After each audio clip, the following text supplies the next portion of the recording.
Hello អ្នកនរគ្នានៅក្នុងដៃរបស់ខ្ញុំនេះគឺជាកាដូដែលខ្ញុំបានតំតបានមកថ្មីនិយាយរួមទៅសួរគេថានៅក្នុងហ្នឹងគឺជាស្អីគេប្រាប់ដូចគ្នាដែរអ្នកដែលផ្ញើមកហ្នឹងណាអញ្ចឹងឥឡូវសុកចិត្ត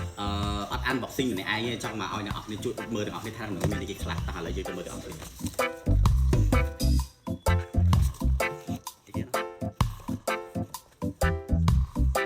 លកា1 2 3នៅជាន់ទៀតអើយ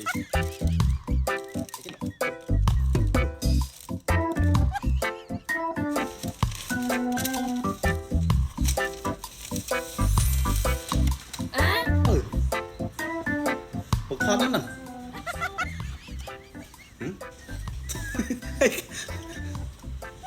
អើលុយមែនអស់នេះមានខតហ្នឹងអូបើមកវាទៀតលុយមែនងឡើងស្អាតឈ្មោះអក្សរនេះ Bright Up ហ្នឹងអីគេតែសំខាន់មានរូបខ្ញុំនៅហ្នឹងនេះឡើងជួនអ្នកនរគ្នាលុយអត់យេ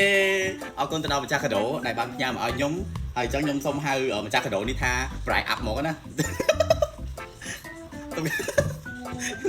អត់និយាយទៀតអ្នកនរអញ្ចឹងប៉ុណ្្នឹងឯណាបាយ